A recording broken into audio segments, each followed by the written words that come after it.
I think I'm gonna need 4 videos to go through all these beautiful cards because I thought I could cover Throne in the last video and I just couldn't. So we're going through all the cards for a family of builds for Oketra, and I finished most of Throne, but I still have 4 more cards to go. This is all going to be in a playlist. It's going to be in the comments. I'm going to put in the playlist so you can go up and follow me through.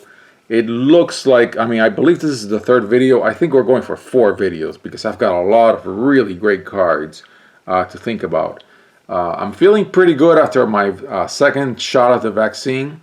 And so it looks like I'll be able to do at least 1 build tomorrow. I'm planning to. I may change my mind, but at least I'll have all these videos to watch myself, and maybe other people will watch them, just to think about what is the family of builds that Oketra can be used for. So back to our friend here, Sir Alan, or Alan, I don't know, Alan. First striker. When it attacks other creatures you control, get +1/+1 until end of turn. That's not bad, 5/4/4. It doesn't fly, but that's fine. One of the many ways to get rid of artifacts and enchantments, and you get to draw a card. Perfectly fine. And a guy who comes in early and has a lot of options. I like him a lot. Scrying is great. It's only 2, but Scry 2 is great in Commander especially. Scrying helps. You got a big deck. Gain 3 life. Exile another target creature you own. Yeah, so you get to flicker something to save it. It doesn't have flash, so you wouldn't be using it during battle. Giant Killer is fantastic. Destroy target creature with power 4 or greater. Yeah, and then it becomes a tapper. This guy is great. Throne is just full of really good cards. Alright, so Theros, I picked a lot of cards. And if there's anything that can send me into a 5th video, it's this pile of cards. Because, friends, I think, how many cards do I have in here? 4, 8, 12, 16, 20, 24, 28, 30. Yeah, it's kind of funny how harsh I was on Theros when it came out, and then I fell in love with it, and now I just can't stop playing it. I think the same thing is going to happen to me with Flesh and Blood. Something tells me that will happen with Flesh and Blood, that after I've criticized the game so much, I may even go crazy with Flesh and Blood cracks and all this nonsense. Anyway, so this could be like a whole freaking video. All right. So enters the battlefield, exile target card from a graveyard. That's very good, and you're not using the graveyard or a mono white. Your opponent has some reanimation tricks. You drop this, and when it enters, you exile something from the graveyard. And the beauty is, if they're really going crazy on you, and they're like on self-mill, and they've got 20 cards that they can play out of the graveyard, you drop it, then eventually you tap it, you sack it, and you exile the entire graveyard. That's nice. And then if neither of these happen and it's kind of dead in your hand, you can sack it to draw a card. So it replaces itself if the other 2 strategies aren't working out for you. I love this card. It's very good. +1/+1, trample, and lifelink. Yeah. Your opponents, this is actually pretty good. Permanents your opponents control lose hexproof and indestructible until end of turn. I don't believe I've had this played against me because I haven't been too crazy on hexproof or indestructible, but yeah, I gotta remember this clause when I play this card in Arena again. Fantastic card, fantastic. Gives your critter hexproof, very useful. I have won many games with this card. Yeah, who knew? I'm in love with Theros too. Tapper. Yeah, a tapper for control. Then your devotion to each color is increased by 1. It's white. Yeah. And add 1 white. Yeah, God, demigod. This may not make any build. I should have read it more carefully. Sorry about that, folks. Yeah, I don't know. I'm not sure it's great. It's good in Commander. It's only a 1-drop. But it gives you a land card. It does give you a land card, and you really want to climb up. I think this effect may be even useful in every single Oketra deck. I believe so. Yeah. Okay. Let me see. I'm making a mess. Yeah, a pacifism variant. One of many. And you're in Commander, so you can only use 1 pacifism. Great card. not only does it go well in the artifacts and enchantments build, but also it gives you a land. Very good. I would use it in every single deck. Gives you a little bit of protection. You gain a little life. I think this card goes well in every one of the builds. Exile target artifact or enchantment. And I'll have to look carefully because I wasn't as careful as I should be. And it could be that some of these effects that get reprinted from set to set, I have a double somewhere in here. Eventually I'll figure it out. Of course, this guy is amazing. So good. So good. I don't see why I would exclude Heliod from any of the builds in this family of build. I can't think of a reason. Yeah. Yeah, and your devotion is going to be 5 or more. Easy in this deck. Easy. And whenever you gain life, put a +1/+1 counter. I mean, man, that clause is wicked. Yeah, and then you can just give something lifelink. Yeah, what's not to like? What is not to like? Of course, the classic Tucker. Target non-land permanent. Yeah. Wipe everything off the board. And then everybody who's got a big critter, which is probably going to be everyone, draws a card. That's fine. But you get to destroy everything for 4. Another very powerful card. Exile target permanent or opponent controls with converted mana cost 3 or greater, a big critter. Then you slow them down for their non-creature spells, and then you get something out of your graveyard with either a counter or a loyalty counter. A very good card, absolutely. I could see this card making every single build.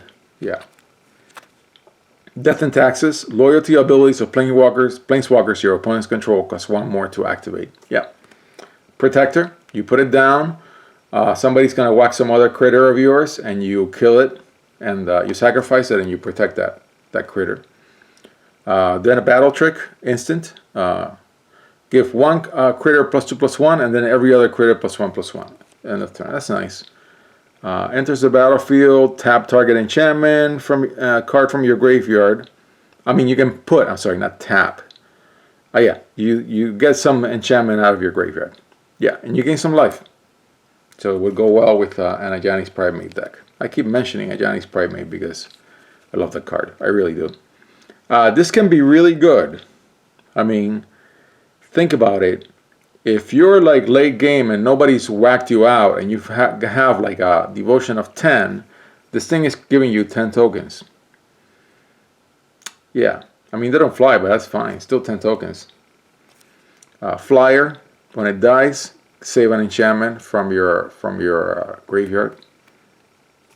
A flyer, you can get vigilance or lifelink for a little bit. It's a limited card. I mean, it's only a 4/2/3. Yeah, you know, I'll put it somewhere just for fun. Enters the battlefield. You may search your library for an aura. Yeah, and we have auras. Then exile. This is a flicker effect. Of course, the name says it all. So flicker something. Instant speed for 2. You can protect something. If it's got a really nice enter the battlefield ability, you can get it twice. It's got flash, very useful. Flash is very, very useful. You can do it anytime. Create 2 tokens, sack it and scry 2. Yeah, why not? Destroy something big and gain some life. This is for the enchantments version of the build. You keep dropping enchantments and this thing's kicking you out to the flyer tokens. When it attacks, untap another target creature and it becomes a 4/4. If you're in a token strategy, this is great because that creature, and it also gains indestructible. You can have a bunch of little weenies and one of them becomes a 4/4. Yeah. This is really good for your counter strategy. It comes a little late, so it's a lot like a friend of Oketra. That's an issue. But yeah, whenever somebody drops this card in Arena Standard, it's a must whack because, man, if you let it go for a couple of turns, you're putting a +1/+1 counter on each other creature you control. Yeah, that can get like really out of control very quickly. For your auras deck, make them smaller. Yeah. gets a really fat butt if you've got a lot of devotion to white, and very good for a Johnny sprite mate. Of course, a tutor for enchantments needs no introduction. Okay, so now I think I can do Ikoria, and I think I'm going to do it because I may take too long for M21. Now, I did say that I had like 30 cards from Theros. How many cards do I have from Ikoria? 4, 8, 12, 15. Ikoria lives in its own world a little too much in my opinion. I love this set. I fell in love with it when it came out. This is definitely the set that needed to be 2 sets, just like Throne. Mutate is just too, it just lives in its own world. I don't like that one bit, even though I love Mutate. Okay, Flash enters the battlefield with 3 counters. It's a 5/3/3. The fact that it has Flash is very nice. It's only a common, very pretty. I'm not sure it's going to be terribly useful, but in the counter strategy, I'll put it in. Why not? Search your library for a basic land. I think this guy's going to go in every single deck because I really want to get up there to 5 to cast Oketra. Fantastic card, goes in every deck. Just keep putting all kinds of counters on it. I always try to whack it before it gets hexproof, because once it gets hexproof, it becomes impossible to kill. I fear this card, and that's why I want to play it. Non-combat damage protector. So if nobody's going to want to deal non-combat damage to this guy because it just gets counters every time you hit it. I like it, and it flies. It's very weak, but if you're on auras, you can make it big. Not bad. A lifelink with cycling.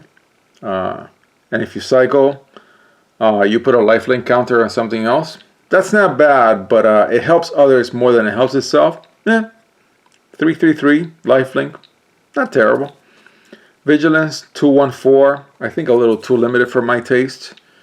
Yeah, a little too limited for my taste. I don't know why I put it here, actually. Enters the battlefield, create a token. Yeah, not particularly great. A tapper, good. Yeah, it's good to have tappers if you're in Death and Taxes. When it dies, you get a token. Yeah, that's a good strategy. Much better in white-black.